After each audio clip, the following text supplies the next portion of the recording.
Coming up on this edition of Reel to Reel. A fallen hero honored at Pope Francis High School. I'm Carolee McGrath. I'll have the story coming up. I'm Julie Bolger. Learn about opioid pain medications and why they carry a high risk for addiction in part 1 of Addressing the Opioid Epidemic. And we'll salute Catholic Scouting. All this and more coming your way on this edition of Reel to Reel. Hello and welcome to Reel to Reel. Today we start with an update on the new Pope Francis High School. There's lots of excitement surrounding the progress for the new facility on Wendover Road.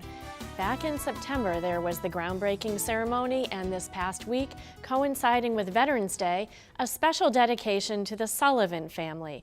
Gunnery Sergeant Tommy Sullivan, a Marine, was killed in a terror attack in Tennessee in July 2015.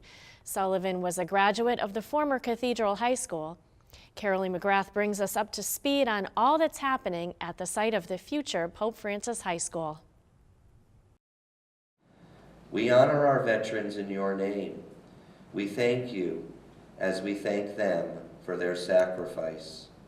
The community of Pope Francis High School, board members, administrators, teachers, and students rallied around the Sullivan family, naming the new plaza at the future school after fallen hero Gunnery Sergeant Thomas J. Sullivan. The Springfield Marine and Cathedral graduate was murdered in July 2015 in a shooting at a Naval Reserve Center in Chattanooga, Tennessee, as he helped people to safety. That plaza at Pope Francis High School will be a reminder to us of the great sacrifice that Gunnery Sergeant Thomas Sullivan has made, and indeed an inspiration to all of us that we are called to follow his good example. We all went to Catholic school our entire lives. Holy Cross in East Forest Park, right on Plumtree Road, and then it's on Eddiewood, and then Cathedral. We're all graduates of Cathedral High School. That they recognized in this way is so important to us. It's such an honor, for him, for our family, and it just shows like how Holyoke Catholic and Cathedral High School merged to Pope Francis. It shows that, the community comes together and can support any one of us at any time. So I think it's fitting that the new school, merges all the beliefs together. Students from Holyoke Catholic and Cathedral officially came under one roof here in Chicopee at the start of school in September. In the meantime, construction is underway at the Surrey Road location in Springfield. Okay, everybody, let's dig into the ground. Whoa.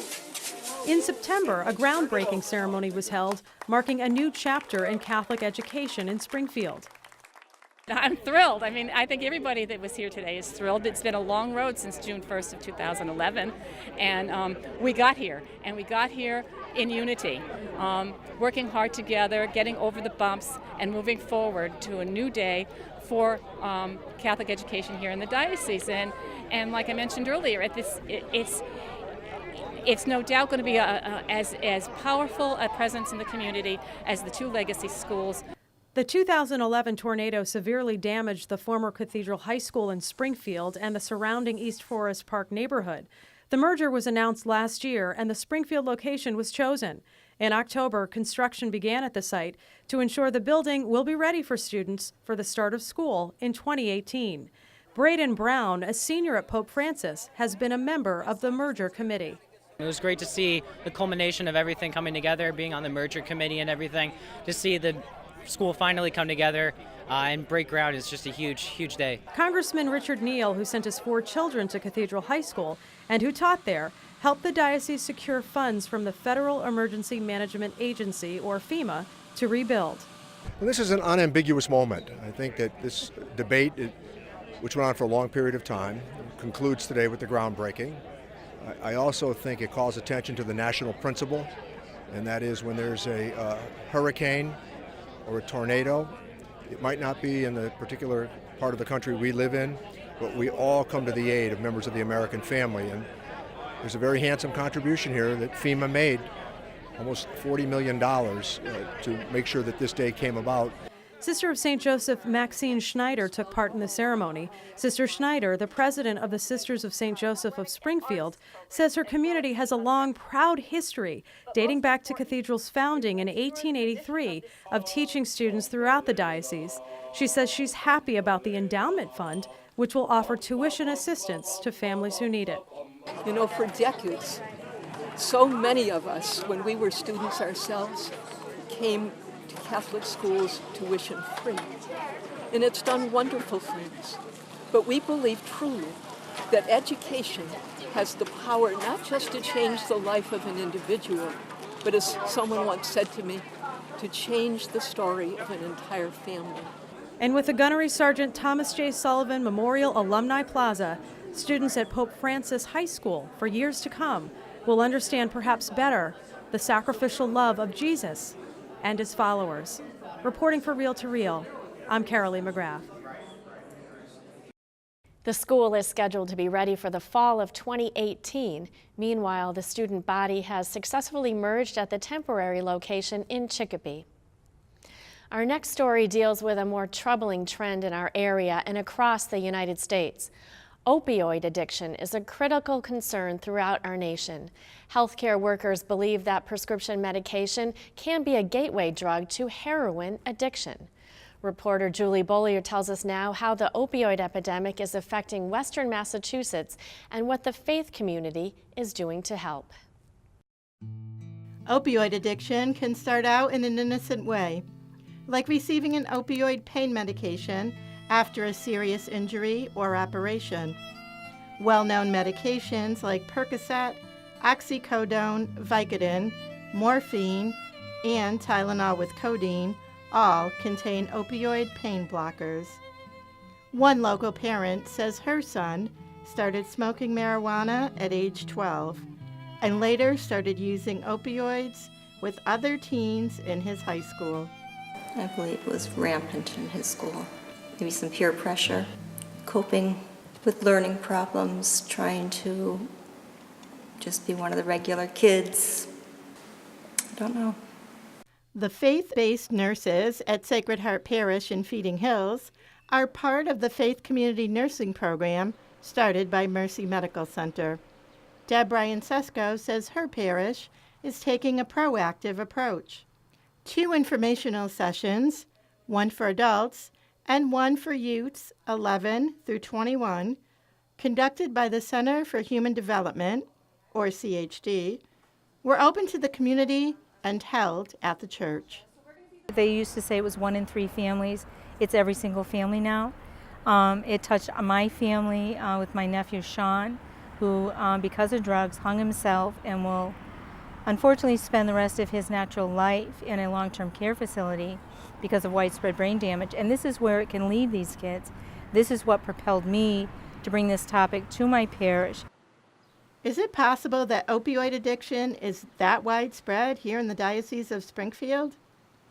I sat down with nurse manager Darlene Biggs, who runs the Faith Community Nursing Program, to get more information. Statistically, between 2014 and 2015, there was a 30% increase in opioid-related deaths. Why are opioids so addicting? What occurs in the brain chemistry? And why do some become addicted while others do not? Dr. Roos at Providence Behavioral Health Hospital has some answers. Opiates are a very powerful group of medications.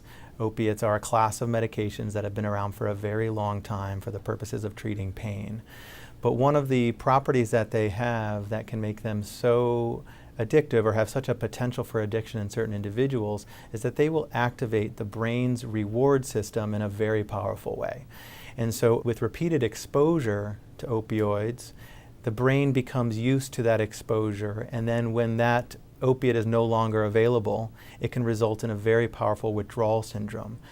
Historically, morphine was first used to treat pain in the U.S. during the Civil War. Not only was it used then to treat physical pain, but it was also used to treat soldier's heart, what is now known as combat post-traumatic stress disorder, or PTSD. Many soldiers developed an addiction. So why do some people become addicted while others do not? Certain individuals will be genetically at risk of developing an addiction to a substance, and even specifically with opioids, are at risk because they may experience the medication differently than someone else. Many people experience taking an opiate as a very uncomfortable, unpleasant experience. They get nauseous. They sometimes feel a little bit out of themselves or a little cloudy, and they say, that's something I would never want to touch again. And other people, when they take it, they have a completely different reaction. They feel euphoric. They feel a sense of elevation, of improved mood, improved energy, and it really kind of completes what perhaps may have been a void kind of prior to that. Is it true that 1 in 6 teenagers admit to taking prescription drugs to get high or change mood? Yeah, so that's a common statistic that's talked about across the country, and it represents about what the rate is of individuals who have used a prescription drug in the last year for a mood altering or other purpose. And so what we know now is actually that prescription medications are the second most commonly misused substance after marijuana across the country. After Sean's parents fought a long battle with the public school department in their town and with local pediatricians, he was eventually diagnosed with ADHD and depression. Into his 20s, Sean struggled with rehab and treatment programs and continued using. When his father was diagnosed with terminal cancer, he began stealing OxyContin from the medicine cabinet. His father passed away in 2006. In 2009, Sean attempted suicide by hanging. Unfortunately, Sean ended up in jail, and he was discovered in a cell. Sean was resuscitated, and for several weeks, his family did not know if he would live or die. He suffered severe trauma. He's got a severe anoxic brain injury.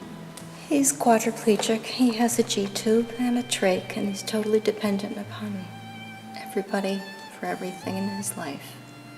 The path of an opioid addict is relentless. Many end up dead by overdose, suicide, murder, and car accidents, while others struggle with several attempts at rehab, incarceration, and social stigma. What our state has been doing to resolve this issue isn't working. How can this change? How do we better fight this disease of addiction? Learn more in my upcoming segment on prevention. This is Julie Beaulieu reporting for Real to Real. Next week, Julie will discuss prevention and possible solutions. Is drug and alcohol prevention education part of our Catholic school curriculum? What can local parishes do to help? Julie answers these questions and more next week.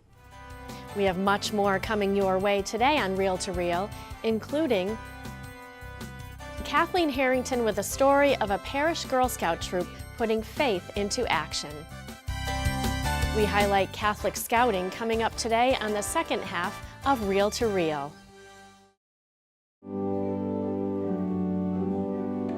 The Chalice of Salvation, your weekly spiritual connection.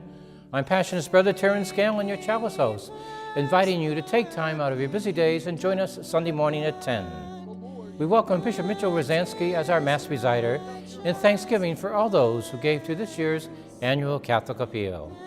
The Chalice of Salvation, your spiritual connection, Sunday morning at 10, right here on TV 22 News.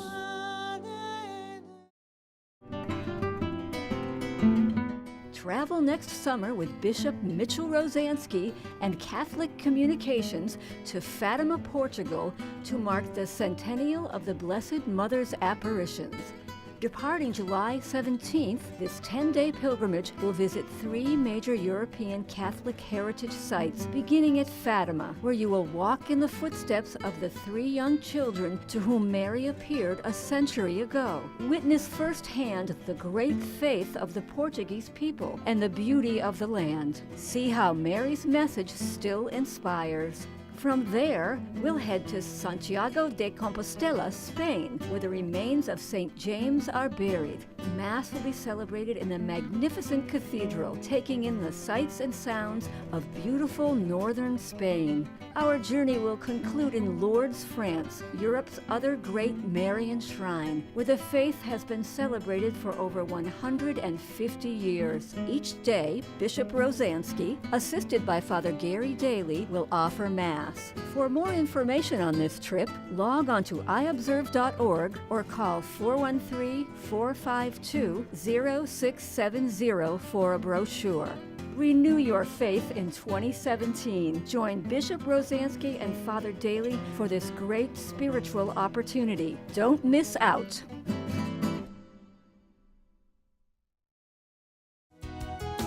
You are watching Reel to Reel, your window on the world around you. Here again is your Reel to Reel host, Sharon Roulier. 62 years of Catholic scouting were celebrated last weekend as both Boy and Girl Scouts from across the Diocese of Springfield attended the annual Scouting Mass. There were awards bestowed to accompany previously earned medals, patches, and badges. Springfield Bishop Mitchell Rosansky celebrated the special Mass at St. Michael's Cathedral, and as John Thornton tells us, there were plenty of honors all around.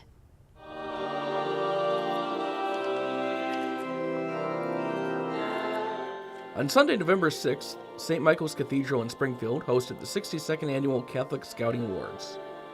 Boy and Girl Scouts, as well as adult leaders from across the Diocese of Springfield, filled the halls to receive their awards. Overall, 10 Scouts and 3 adult leaders were recognized for their achievements. Springfield Bishop Mitchell T. Rosansky celebrated the special Mass.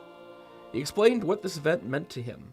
It was wonderful to bestow the awards, the Ad Altare Dei Awards, the Pius XII Award, to the adults, the St. Anne's Medal and the St. George's Award for those adults who have served scouting in an exemplary way.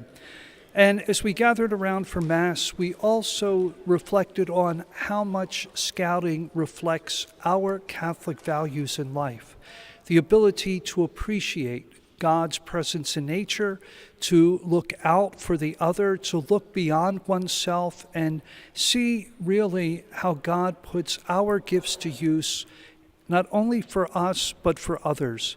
And those are really the virtues that we find in scouting. In attendance was James Perkins, Assistant Scoutmaster of Troop 275 in East Longmeadow. He said what role he believes faith plays in the lives of Scouts. Faith is very important. They just like tonight's service and receiving the badges and showing that the boys have their faith, and they work towards the badges. But through the scouting, we encourage them to be a part of their community as well as their parishes and to reach out. Trish Pylon is a Girl Scout leader and organizer of the annual Catholic Retreat for the Diocese, which is held every September at Camp Holy Cross in Goshen. She said what working with Scouts means to her. Every day is rewarding. I'm learning things from them that I never envisioned by myself as an adult. It's offering me a new faith and new rewards that I never anticipated. And it's like a renewal. Every time we get them together, it's almost like a renewal in my faith, because it's very uplifting for me and very positive. The children themselves, they are so willing and so giving of themselves. And it always amazes me how we have so many youngsters in our scouting core group who are involved with so many different things within the diocese, and yet they're still willing to give up more of their time to come and put this retreat together. That, to me, amazes me. 6 Scouts received the Ad Altare Dei Award, 2 Scouts received the Pope Pius XII Award, 1 Scout received the Pillars of Faith Award, and 2 Scouts received the very special Father Bob Choquette Award. Trish Pylon offered advice for parents and students who are interested in scouting. They could contact their local councils, whether it be Girl Scouts or Boy Scouts, and ask to speak to a representative from their area or their district. And there are websites for both of them where you can log on and get that information, as well as finding them in the 411 directory. In Springfield, I'm John Thornton. Catholic Scouting certainly helps young people better connect with their faith. So when a parish Girl Scout troop puts faith into action, the result is an experience beneficial to Scout and church. In Westfield, a quest for a silver award is one example. More than 100 hours of work returned an overgrown garden to a place of prayer. Kathy Harrington has the story. Area was not in the vision at first, right? No, it was not. It was a jungle. That's the best way to describe it. It was a jungle.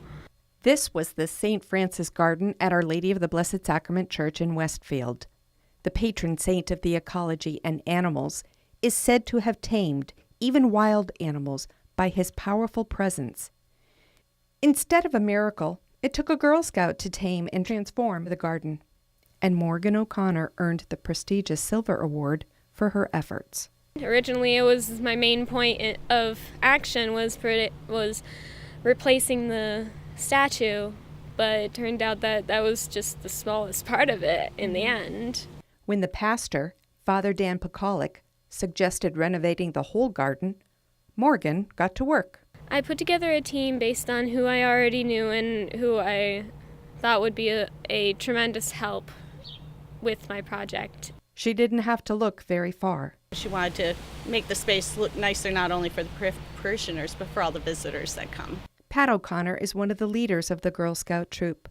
She's also Morgan's green thumb mom. It kind of runs in the family. My father was actually a florist and a landscaper, and so I've always kind of been outside a lot. And Morgan's been there since she was a toddler. She's been outside helping me. In addition to clearing out the overgrown weeds and preparing the garden for new plants, Morgan planned a fundraiser to finance the project. During the family bingo and bake sale, almost the entire group that was helping to run it with me was Girl Scouts from our parish. The Silver Award requires 50 hours of work, but the cadet more than doubled that time. Hours were spent learning about planning and budgeting and banking, money management, saving some of the original plants, shopping for more from her mother's garden, supplementing with donations of plants, mulch, and stones, trimming the tree and cleaning out the birdhouse. A new statue was ordered and set into place. Over 10 months, Morgan and her team transformed the space that had been overlooked by so many, even longtime parishioners. It didn't call me because it was somewhat overgrown, so now it's beautiful, so I will make it a point to stop. You know what's great is to see youth. I'm a retired teacher, so I always look at, and when kids are doing public service and doing community service, it's just beautiful to see. Accepting the praise of her accomplishment is part of the Silver Award she received in June. And for Morgan, it's wonderful to hear. I feel loved, and I feel like I actually help someone. I just feel very accomplished when people tell me that they like what I did and they thank me for it. While parishioners take in the beauty of the transformed St. Francis Garden, Morgan has her sights set on gold, the highest achievement in Girl Scouting, a project a couple of years away. I'm Kathy Harrington, reporting. Congratulations to Morgan and all the Girl Scouts who earned gold, silver, and bronze awards this year. Great job. On my honor, I will do my best to make my training an example. My rank and my influence count strongly for better scouting and for better citizenship in my troop, in my community, and in my contacts with other people. To this, I pledge my sacred honor. More Scouts than ever, more than 50,000, now earn the Eagle Scout Award each year, repeating those pledge words that echo across time and space.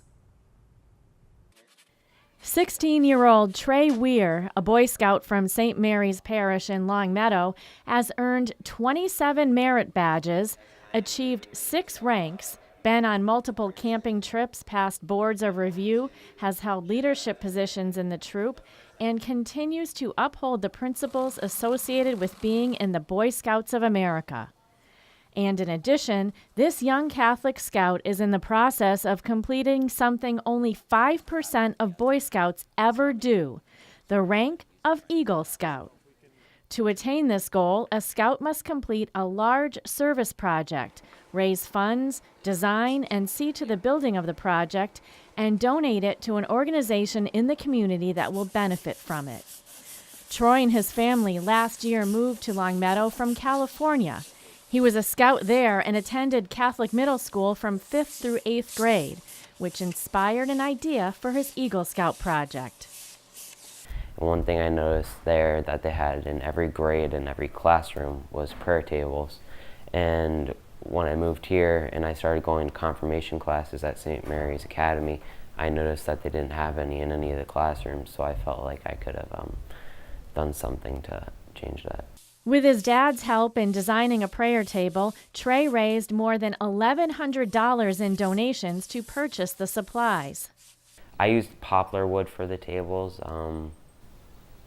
I think like the dimensions like 1 times 2, 1 times 3, 1 times 4, but just kind of simple design. Me and my dad came up with the design on our own, and we made the entire table. So we made the prototype, and then just went from there really and built all the other tables and painted them. They built and painted the tables in the spring and had several scouts and other volunteers, like Trey's mom and 3 sisters, to help in assembling and painting. I really want to have something that's going to be well remembered for something unique and hasn't been done before. And it's going to really make an impact on a lot of people. And I want it to be meaningful to me. Trey said that along with the prayer tables, he wanted to have tablecloths in different colors that corresponded with the liturgical calendar year. He received a generous donation from Troy Industries owner Steve Troy of the use of the company's sewing machines and all of the materials they needed. That was an extremely generous donation. It really helped with my project. So, and then from that point on, I got 3 other additional scouts, and I got them to come with me to Troy Industries, and we had a training day, so we learned how to sew that day, and we've just been going back and sewing the prayer tablecloths. During the final Mass of the school year at St. Mary's Academy in June, Trey spoke to the students and families present about his Catholic upbringing and telling the students to embrace their Catholicism. Also during the Mass at St. Mary's, Pastor Father C.J. Watikas blessed one of the finished prayer tables that will be placed in St. Mary's Academy this fall. He said the table will remind the students of Christ's presence, and the cloth on top will serve as a symbol that all are clothed in Christ from the first day of their baptism. Trey's mom, Christine, said that prayer in today's world is vital, and her son's project would have a lasting impact on students for years to come. The fact that he chose to do something like that at 16 years old and to share his faith with other people, and that will hopefully be a lifelong gift to these children that he's giving, is a beautiful thing.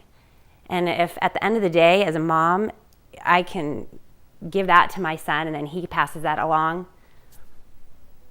that's awesome. It gives me chills. So I'm proud of him. I'm so proud of him. And I'm proud of what he's chosen to do.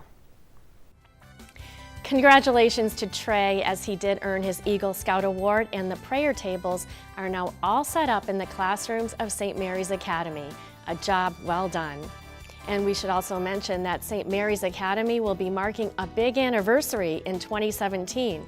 It's Golden Jubilee. We will certainly be following this story and have much more in the new year. And for this week, that's Reel to Reel. As always, to keep up with all of the latest news in the Catholic Church, both here and in the Diocese of Springfield and around the world, check out our newly redesigned news and information website, iobserve.org. There you can also watch past episodes of Reel to Reel, as well as segments which appear on today's program. That's iobserve.org. And remember, you can also friend us on Facebook. We are at Catholic Communications. I will see you next week at the same time for another edition of Reel to Reel, your window on the world around you. Enjoy your week. Reel to Reel is a production of the Catholic Communications Corporation, funded in part by the annual Catholic Appeal, and the support of you, our faithful viewers.